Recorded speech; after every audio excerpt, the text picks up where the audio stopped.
back with Guesty Singh throughout today's program. The Netflix show 13 Reasons Why has sparked a conversation about suicide, especially among teenagers and young adults. We have parents and teens in our live studio audience with questions this morning, starting with Betsy Blanks. You're with the Center for School Behavioral Health. Good morning. Good morning, everyone. So the Center for School Behavioral Health works with school districts to change the systems in place for to help students with mental health.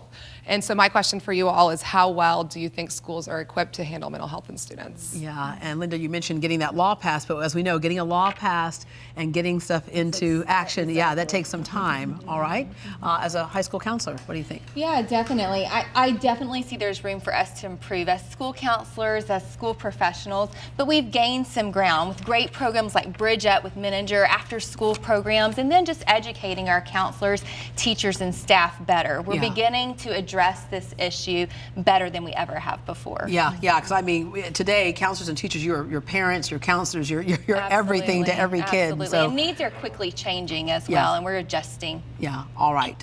Jesus, good morning. Good morning, Deborah. How you doing? My name is Jesus, and I'm actually a youth leader at a Clear Point Church, and I deal with a lot of youth that different walks of life, but they hide on the fact that they always say they're shy. How do you address a kid that is shy and withdrawn? Yeah, you're not sure if they just naturally shy or is there something going on. Sahar, that was you, right? This was me.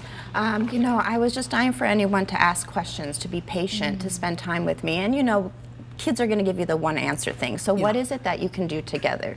So a few things are creating any kind of project, and then for the super shy kid, I have been passing journals back and forth because eye contact, speaking, hear your voice can be very intimidating. So here's a paper, doodle. Well, there are a lot of programs even online. It's like, send me an email, write it here, or you ask a series of questions online and you don't have anybody in there with you and you feel like you can, you can be more honest, right? Just step into their world. Yeah. What are they interested in?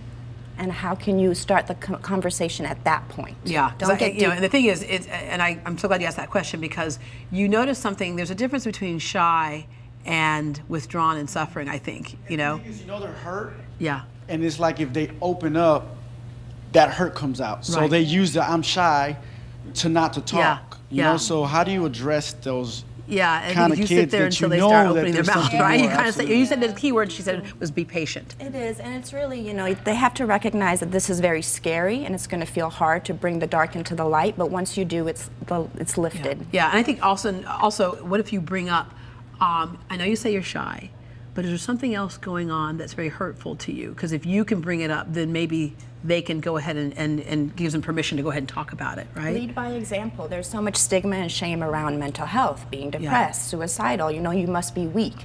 So if you come and you're honest and say, hey, just last night, I've been so depressed and I'm feeling like, you know, whatever, A, B, and C, the negative emotions. But I know that's not my full reality. So lead by example, be vulnerable, and show that there's not weakness in that.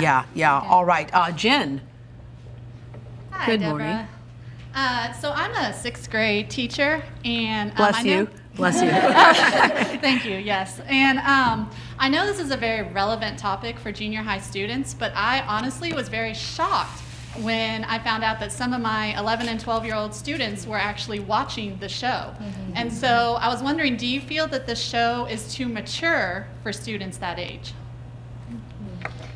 Yes. Yes, she does. Yes. I do think that, you know, for 11 and 12, that's really young to be exposed to the kind of content in the show. And in all reality, the thing, you're looking at, it's one thing when you're reading the book was one thing, right? But you are seeing in it. your face. Yes.